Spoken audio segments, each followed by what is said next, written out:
Ito, ka-coffee, medyo nakakakilabot itong balita na ito, ka-coffee. Ang World Economic Forum, again, WEF na ang nagsasalita, World Economic Forum, ka-coffee, ang nagsasabi ng ekonomiya ng Pilipinas ay lolobo ng malaki, 5 times pa, ka-coffee, yung ilolobo. Naku, marami na naman ang bitter dito. Kasi baka pag pro-BBM kasi, pag yung news ay pro-BBM, sasabihin nila, bayaran ng mainstream media, bayaran ng mga vloggers, etc., etc.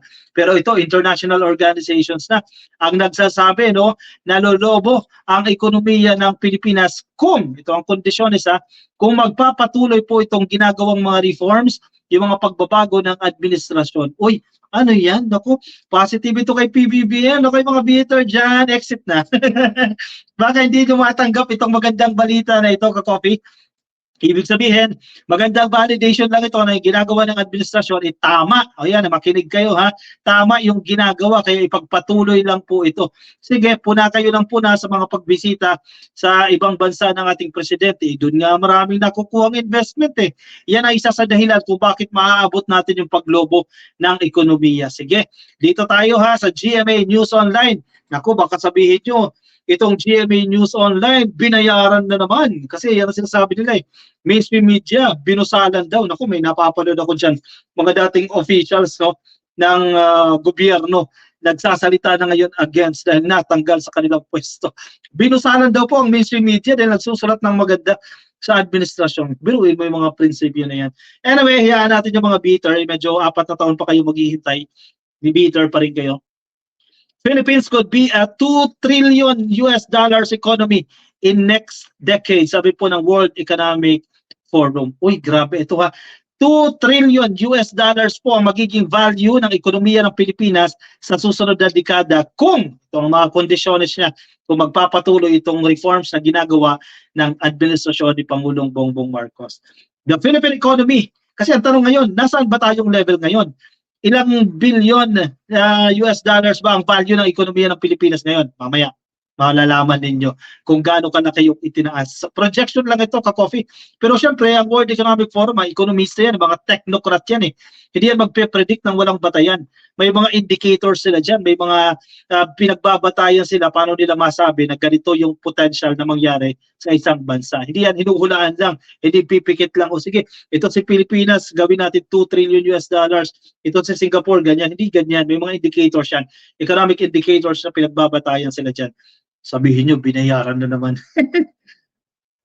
The Philippine economy could grow to as much as 2 trillion US dollars in the next decade should country continue its reforms to attract investments. Sabi po ng World Economic Forum, ngayong Martes lang po yan.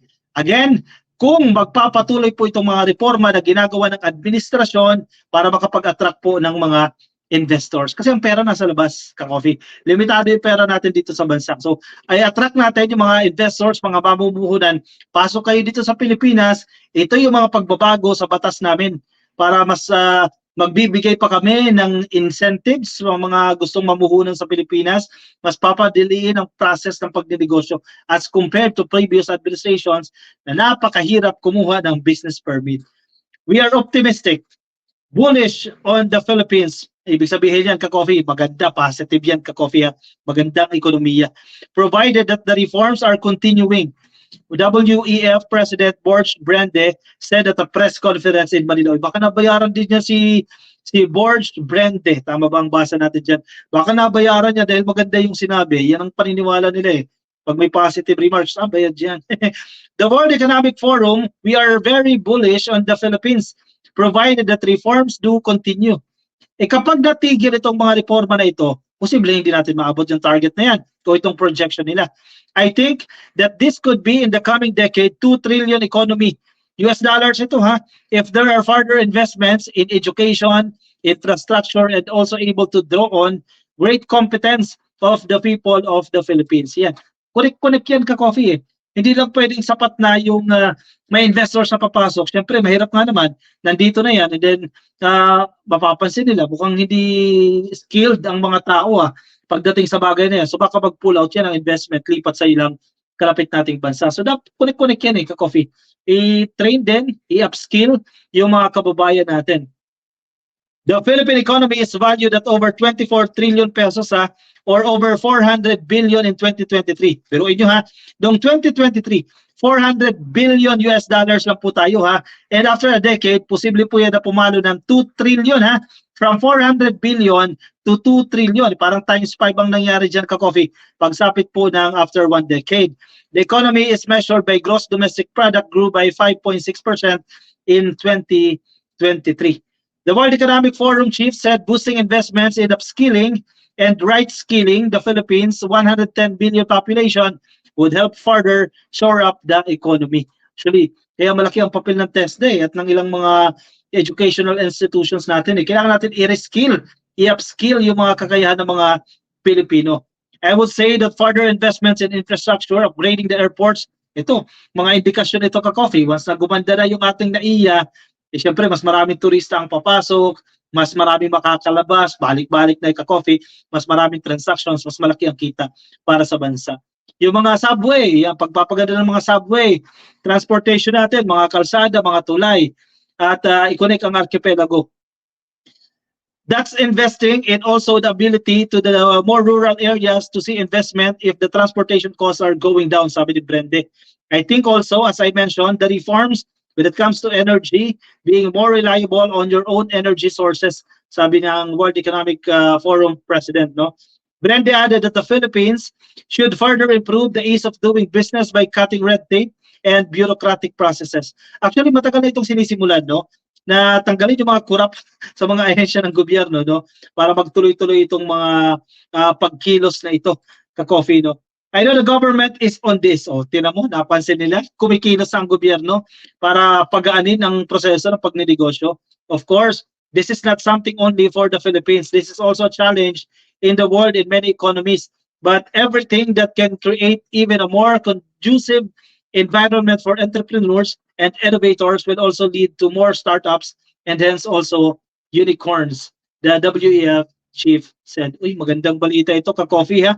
Positive remarks sa administrasyon ng ating Pangulong Bongbong Marcos. So sana magtuloy-tuloy na ka-coffee itong maganda ha. Again, yan ang kondisyones ha. Papalo ng 2 trillion US dollars ang value ng ekonomiya ng Pilipinas after a decade, no? Ngayon, nasa 2023, nasa 400 billion. Billion lang ha, anong 2023. Uy, napakalaking bagay nito ka-coffee. Congratulations agad. Pero syempre, marami pa pong trabaho ang dapat na gawin ng ating administrasyon, ng ating gobyerno. Pero at least ito, validation na to na we are on track. Maganda yung tinatahak na daan ng ating presidente. Marami na naman pahiya dyan to si Jerences na yan. Malungkot na naman ito kasi good dyan sa Pilipinas. Makikinabang ka rin. Jerens, baka sumakay ka rin ng subway, sumakay ka rin ng mga dumaan ka sa magagandang kalsada. Pag gumanda yung ekonomiya natin. Yeah. Baka mag-enjoy ka rin dyan. Rhea, nga mo, pahinga gabihin mo. Shoutout po sa inyo. Sabi Juan. Shoutout po, nakikinig sa atin dyan sa Facebook. Happy viewing po sa inyo. Ada Joy. Uy, si Ada Joy ha. Natutok natin ngayon ha. Kumusta ka, Ada Joy? Cecilia, kung hindi tulog na si Sis, kausap naman si partner. Ayan. Mama Ada Joy. Si Cecilia Peña. Ayan si Ada Joy ha. Kay Jean Mirafuentes, congratulations PBBM administration for a job well done. Truly, you bring home bacon to this country. Correct. Lumalabas man, nagtatrabaho naman. At may nakikita. Di ba? Yung iba dyan, tahimik lang. Walang output ka, pakita ka ng output dyan. Leon Galvez, like ka-coffee, thank you sa iyo, naka-like na sa atin, PYQTWREE, ang hirap kasi na, dapat na siguro gumawa din tayo ng YouTube para magkalat ng baho ng DDS or Duterte family kahit walang ads para hindi mabulag ang tao sa katotohanan. Go! Gawin nyo lang po yan. Kung ano gusto niyo gawin niyo. Elizabeth Habihan, good evening po sa inyo kay Shofi. Nanonood ako kanina sa Q&A kay PBBM. Isa din yan ka-coffee. Actually, di ko pa nga napapanood yan pero nakita ko na yan. Mamaya papanoorin ko yung Q&A na yan.